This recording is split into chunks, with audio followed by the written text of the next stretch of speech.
Before the World Health Organization declared a pandemic in March 2020, many poorer nations were already grappling with unmanageable levels of debt. According to the World Bank, between 2011 and 2019, public debt in 65 developing countries increased by an average of 18% of their GDP, with sub-Saharan Africa experiencing an even higher average increase of 27%. This surge was not due to investments in long-term infrastructure projects that could stimulate economic growth. Instead, governments borrowed funds to repay existing debts and cover current expenses such as education, healthcare, and basic services. In 33 sub-Saharan countries, current spending outpaced capital investment by nearly 3-1. When the pandemic struck, countries adhering to World Bank and IMF's policies to grow out of debt found themselves in a very precarious position. Economic growth rates plummeted, debt volumes ballooned, and the governments resorted to borrowing more while implementing deeper austerity measures.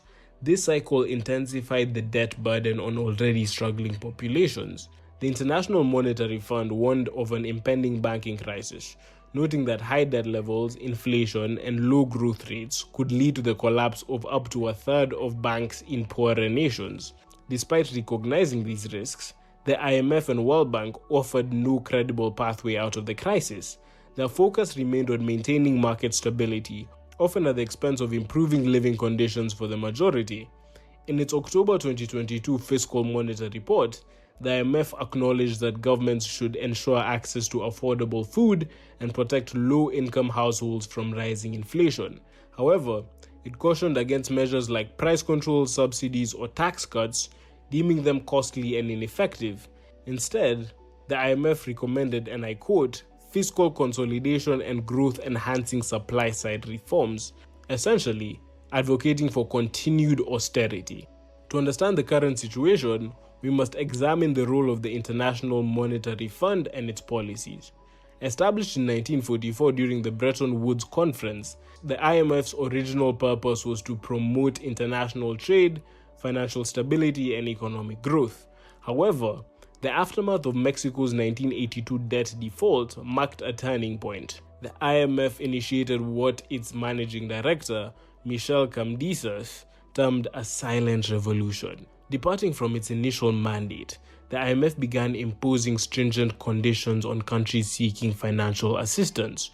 Through programs like the Structural Adjustment Facility started in 1986 and the Enhanced Structural Adjustment Facility started in 1987, the IMF required nations to, firstly, privatize state assets, selling government-owned enterprises to private entities, often foreign investors. Secondly, commodify public services, turning essential services like healthcare and education into profit-driven sectors. Thirdly, eliminate deficit financing, cutting government spending to avoid budget deficits, which often led to reduced funding for social programs. And lastly, remove trade barriers, abolishing tariffs and subsidies, exposing local industries to global competition without protection. These policies were justified as necessary for economic stability, but often resulted in increased poverty and inequality. The IMF's approach prioritized the repayments of debts to wealthy creditors over the welfare of the borrowing nation citizens. The IMF-induced debt spiral can be summarized as follows. 1. Initial borrowing. Countries facing short-term financial challenges borrow funds, lacking sufficient capital due to historical exploitation and ongoing economic disparities. 2. Austerity measures.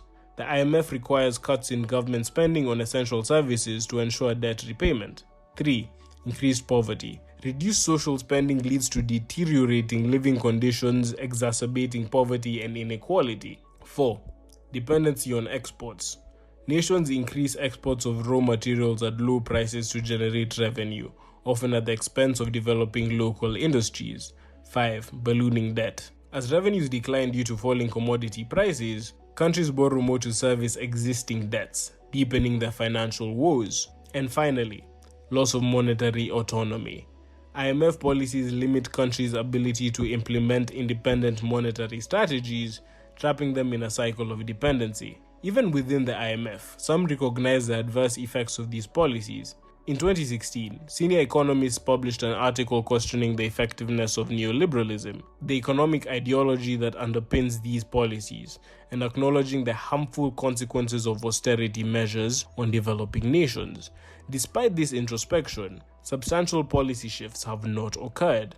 A 2019 UNICEF report revealed that 25 impoverished countries spend more on debt servicing than on education, health, and social protection combined, with 16 of these nations located in Africa. In 2009, economist Dambisa Moyo published Dead Aid, arguing that traditional foreign aid had failed to stimulate growth in Africa and had instead fostered corruption. She proposed that African governments should seek financing through private capital markets by issuing sovereign bonds. This idea gained traction, leading to a surge in Eurobond issuances across the continent.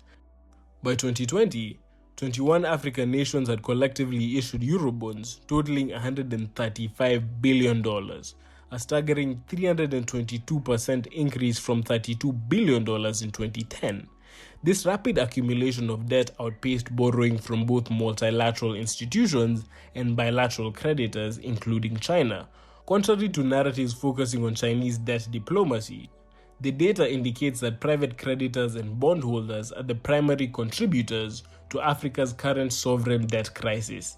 In 2020, African countries owed $135 billion to private bondholders, compared to $115 billion to all bilateral creditors and $83 billion specifically to China. The shift towards private financing did not mitigate corruption as some had hoped. In Kenya, significant sums from the first Eurobond issuance reportedly went missing. Zambia faced questions about the use of borrowed funds, and Mozambique became embroiled in the tuna bond scandal, involving illegal loans and bond misuse. These incidents highlight that private creditors, including Western banks and hedge funds, have facilitated financial mismanagement and profited from opaque deals. Hey, if you like that video, click somewhere to the right of your screen to watch the full unfiltered version. All the best and thank you.